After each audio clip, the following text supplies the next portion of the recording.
سمجھ رہے ہیں کہ یہ 3 مسئلے ہیں، ان میں کبھی غلطی نہ کرنا۔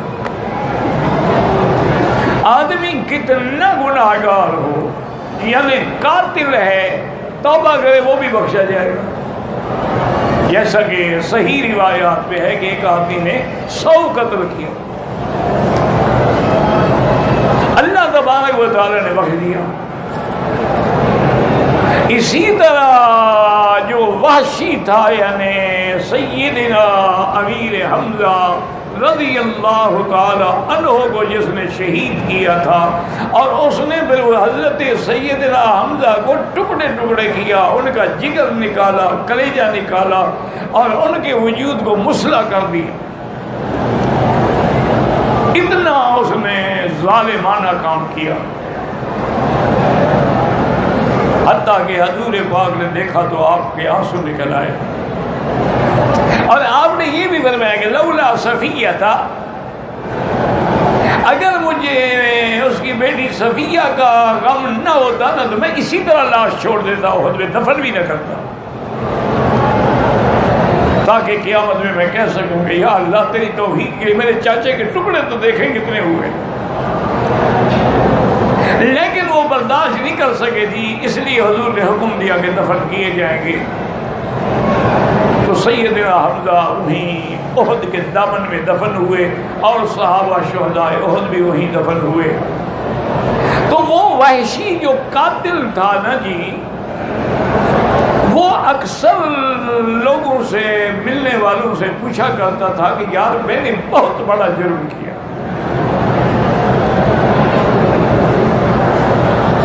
میں نے عالم اسلام کے ایک بطل عظیم اور حضور کے چچا کو قتل کیا ہے، ام رسول اللہ۔ کیا اگر میں اسلام لے آؤں تو مجھے معافی مل جائے گی؟ کوئی کچھ کہتا، کوئی کچھ کہتا، کوئی کچھ کہتا۔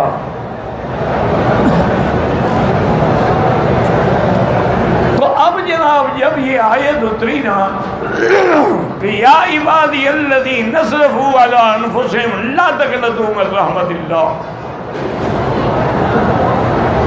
ان اللہ یغفر الذنوب جمیعا،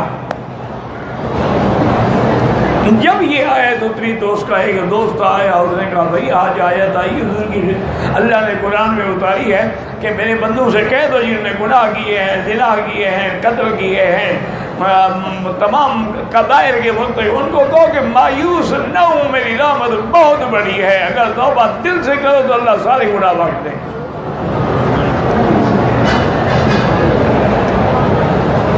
اسی طرح جب ابلیس لعین نے لعنہ اللہ، جب اس نے یہ کہا تھا کہ میرا اللہ آپ نے مجھے تو ملعون بنا دیا ہے، لیکن میں تیرے بندوں کو نہیں چھوڑوں گا، لآتینہم من بین ایدیہم وعن ایمانہم وعن شمائلہم، میں تیرے بندوں کو گمراہ کرنے کے لیے ان کے آگے سے بھی فتنے کروں گا، پیچھے سے بھی، دائیں سے بھی، بائیں سے بھی۔ اور اس نے ایک آیت میں یہ بھی کہا کہ لأغوینہم اجمعین، سب کو میں گمراہ کر دوں گا۔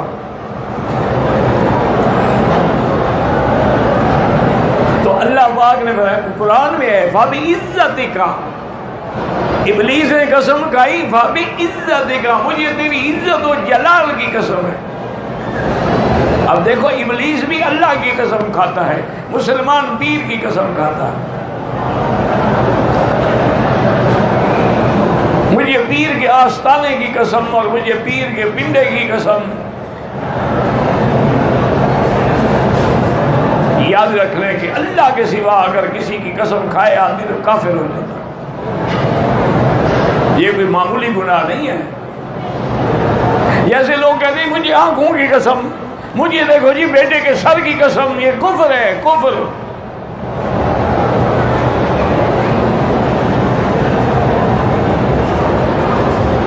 ایک مرید گیا کسی پیر کے پاس، تو کوئی بات جو چلی نا، تو جب پیر صاحب نے پوچھا تو وہ جلدی سے گھبرا کے اٹھا اور حضرت کے سر پہ آتے کہا کہ حضرت مجھے آپ کے سر کی قسم ہے، میں نے یہ بات نہیں کی۔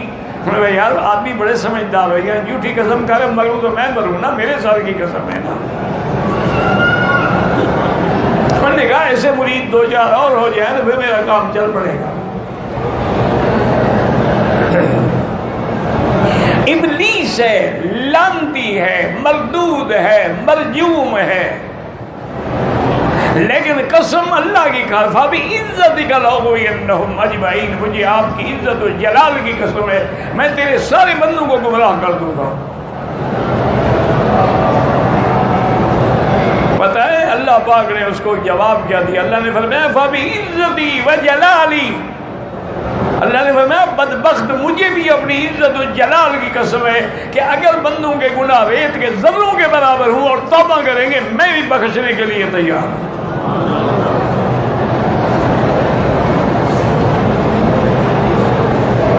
تو اب گناہ بڑے سے بڑا معاف ہو جاتا ہے،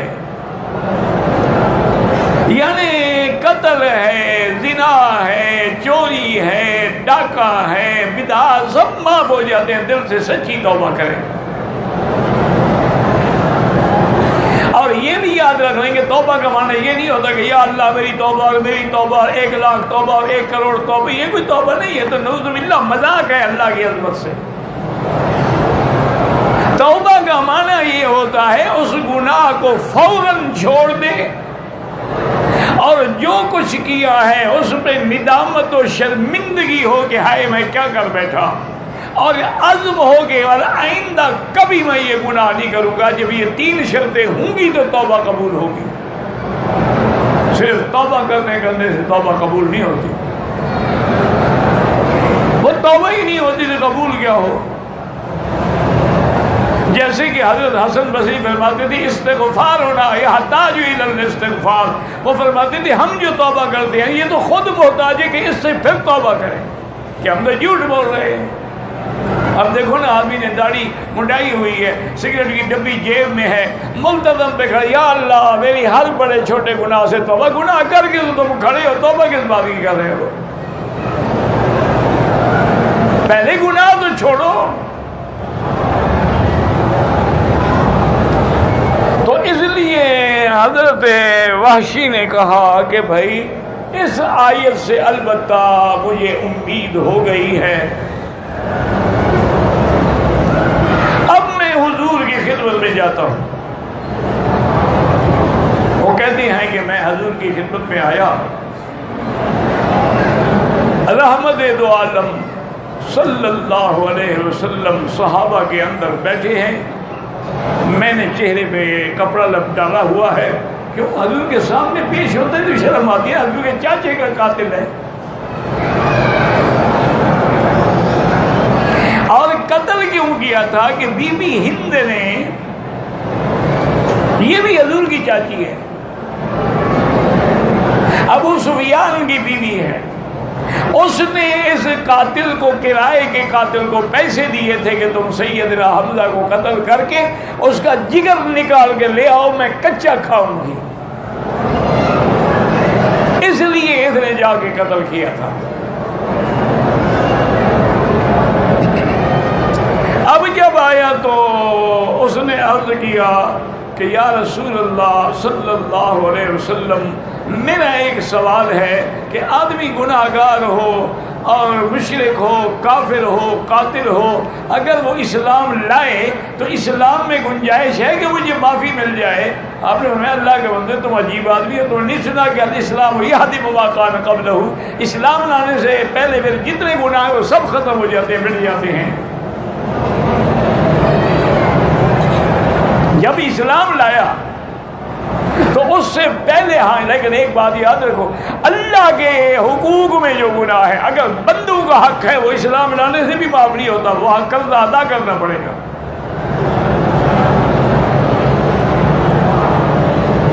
وہ تو بندے کا حق ہے نا، بندہ جب تک معاف نہ کرے اللہ کیوں معاف کرے؟ تو اس نے کہا حضور پھر میری ایک درخواست ہے، میں اگر چہرے سے کپڑا ہٹاؤں تو ہو سکتا ہے کہ آپ مجھے نفرت سے قبول اسلام لے آؤ، اسلم تسلم بس۔ اور نے کپڑا کھولا اور کہا یا رسول اللہ الواشی، عرفتنی فقال عرفت. انہوں نے کہا حضور میں وہ ظالم انسان ہوں جیسے آپ کے چچا کو شہید. آپ نے پہچانا؟ آپ نے کہا ہاں میں نے پہچان لیا. اب بھی اسلام میں میری گنجائش ہے. میں اسلم تسلم پڑھو کلمہ. اس نے کلمہ پڑھا. حضور نے فرمایا سارے گناہ معاف ہو جاتے ہیں کلمہ پڑھنے سے. کلمہ پڑھ لیا تم نے، اب تم ہمارے بھائی ہو. المسلم اخو المسلم، مسلمان مسلمان کا بھائی ہے. یہ تو آج ہم دیکھ رہے ہیں کہ ہمارے انسان نہیں، یہ تو درندے ہیں جو مسلمانوں کے قاتل ہیں، جو مسجدوں میں قتل کرتے ہیں، مدرسوں میں قتل کرتے ہیں. یہ تو انسان نہیں ہے، یہ تو درندے ہیں. اللہ کے جان میں کوئی ایسی مخلوق ہے جس کے دل میں رحم ہی نہیں.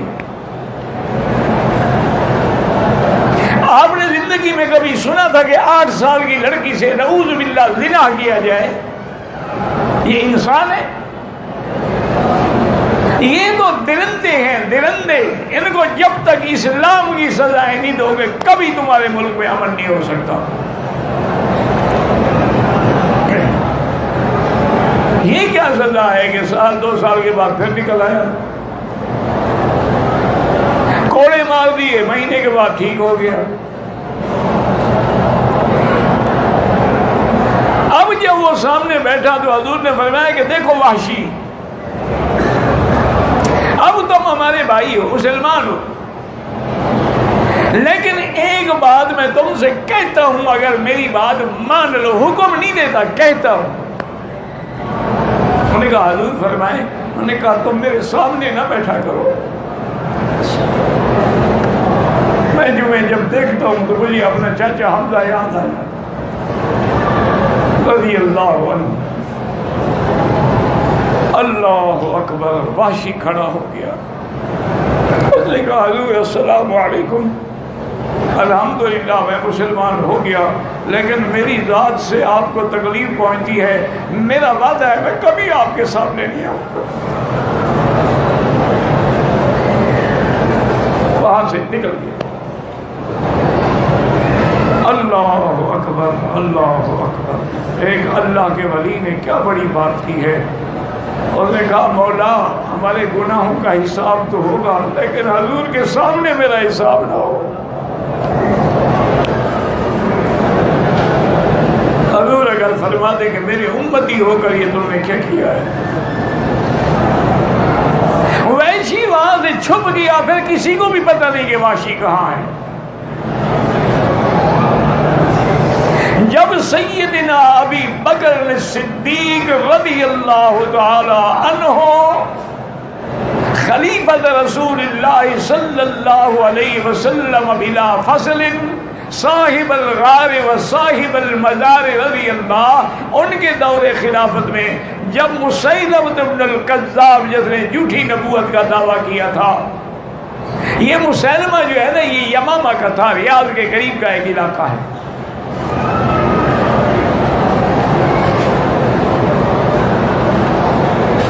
اس سے جب جنگ ہوئی، اس ظالم کے پاس بھی 70,000 فوج تھی اس زمانے میں.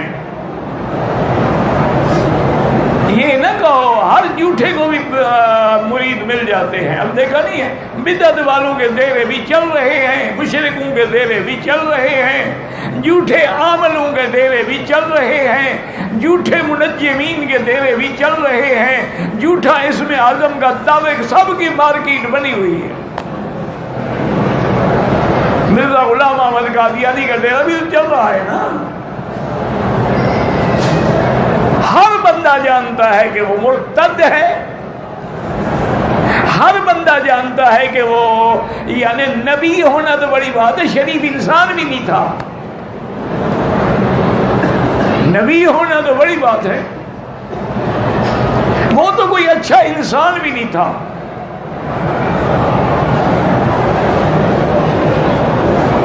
تو بہرحال مسیلمہ کا مقابلہ ہے. مسلمانوں کی فوجیں حضرت اسامہ کی قیادت میں صفیں بنا کے کھڑی ہو گئی ہیں، مسیلمہ کی فوجیں بھی صفیں بنا کے کھڑی ہو گئی ہیں. این قامت الحرب علی ساقہا، عربی میں کہتے ہیں کہ اب اپنے ٹانگوں پہ جنگ کھڑی ہو گئی. صحابہ کہتے ہیں کہ ہمیں دور سے مٹی اڑتی ہوئی نظر آئی جیسے کوئی گھوڑ سوار آ رہا ہو. ہم نے اونچی جگہ پہ کھڑے ہو کے دیکھنے کی کوشش کی کون ہے, بس اتنا پتہ لگا کہ کوئی گھوڑے پہ سوار ہے, ڈاٹھا باندھا ہوا ہے اور اس کا گھوڑا بھی اتنا تیز رفتار ہے, معلوم ہوتا ہے کہ ہوا میں اڑتا ہوا آ رہا ہے. اور وہ کہتے ہیں ہم ابھی دیکھ رہے ہیں کہ وہ گھوڑا آیا اور ہماری صفوں کے اوپر سے اچھلا اور سیدھا مسلمہ پہ کیا اور اس نے تلوار کا وار کیا اور مسلمہ کے 2 ٹکڑے کر ڈالے. اس کے بعد اس نے ڈاٹا کھولا اور کہا فض ورب الکعبہ, صحابہ گواہ ہو جاؤ آج میں حضور کے سامنے جانے کے قابل ہو گیا. میں کافر تھا, اسلام کے ستون کو میں نے مارا تھا, آج میں مسلمان ہوں, کفر کے ستون کو میں نے مارا ہے. اب سب صحابہ مبارکباد دے رہے ہیں. تو یاد رکھو ہر گناہ معاف ہو جائے گا, شرط یہ ہے کہ سچی توبہ کرو. لیکن شرک ایسی بلا ہے کہ اگر مشرک ہو کے بندہ مر گیا تو وہ معاف نہیں ہوگا. بس یہ باتیں یاد رکھ لیں اچھی طرح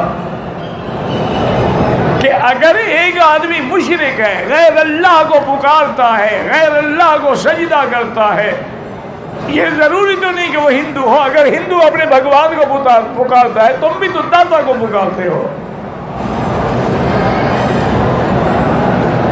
اگر وہ وہاں پہ جا کے مٹھائیاں اور چڑھاوے چڑھاتا ہے, تم بھی تو قبروں میں جا کے دیگیں تقسیم کرتے ہو. یعنی یہ کیا مطلب ہوا کہ اگر کوئی ہندو دیوی دیوتے کو سجدہ کرے وہ تو کافر ہو جائے اور مسلمان ہر قبر پہ سجدہ کرے تو وہ پکا مسلمان ہو. اور یہاں ایک بات اور بھی یاد رکھ لیں کہ علماء نے لکھا ہے کہ بندہ جتنا بڑا گناہگار ہو اس سے امید توبہ ہوتی ہے, لیکن جو اہل بدعت ہیں ان سے اللہ توبہ کی امید بھی ختم کر دیتے ہیں. اس کی وجہ یہ ہے, دیکھو نا جی شرابی ہے لیکن جب نشہ نہ ہو تو وہ بھی کہتے یار میں مصیبت میں ہوں, دعا کرو, میں عذاب میں پھنسا ہوا, نشہ لگ گیا, برباد ہو گیا. لیکن جو بدعت کر رہا ہے وہ تو دین سے سمجھ رہا ہے, دین سے کیسے توبہ کرے گا؟ وہ تو صلاۃ وہ کہے میں تو حضور میں صلاۃ و سلام پڑھ رہا ہوں, اس سے میں کیسے توبہ کروں؟ میں تو حضور کی محبت میں جلوس نکالتا ہوں, کیک کاٹتا ہوں, روشنیاں کرتا ہوں, بتیاں جلاتا ہوں تاکہ حضور خوش ہو جائیں. اس سے کیسے توبہ کرے گا؟ لیکن یاد رکھیں اللہ کا نبی صرف اسی عمل سے خوش ہوتا ہے جو اس کے فرمان کے مطابق ہو, اس کے قول کے مطابق ہو, فعل کے مطابق ہو, عمل کے مطابق ہو. اگر حضور کے فرمان کے مطابق نہیں ہے تو وہ بدعت ہے, اور ہر بدعت گمراہی ہے, اور گمراہی کا ٹھکانہ جہنم ہے. تو اس لیے سب سے پہلی چیز مسئلہ توحید ہے, اس کے بعد نبوت اور رسالت ہے, اور اس کے بعد قیامت ہے کہ ہمارا قیامت پر یقین ہو کہ قیامت بر حق ہے, ہم نے مرنے کے بعد اٹھنا ہے, میدان محشر میں جانا ہے, وہاں حساب کتاب ہوگا, اللہ عدل سے فیصلے فرمائیں گے اور اپنی رحمت سے جنت والوں کو جنت دیں گے اور اپنے عدل سے جہنم والوں کو جہنم دیں گے. اپنے عقیدے ٹھیک کر لو, اللہ کرے کہ آپ کا ہمارا ہر مسلمان کا صحیح عقیدے پہ موت آئے. اور دعا کرو جو میرے بھائی بدعت میں مبتلا ہیں, اصل میں تو وہ بھی بیچارے سمجھتے ہیں کہ یہ محبت ہے, لیکن یہ نہیں سمجھتے کہ محبت میں بڑھ جاؤ تو آدمی کافر ہو جاتا ہے.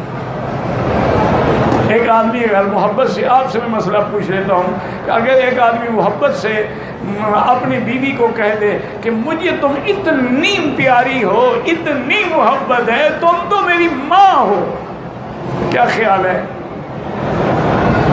اب محبت میں بڑھ گیا تو بیوی حرام ہو گئی کہ نہیں ہو؟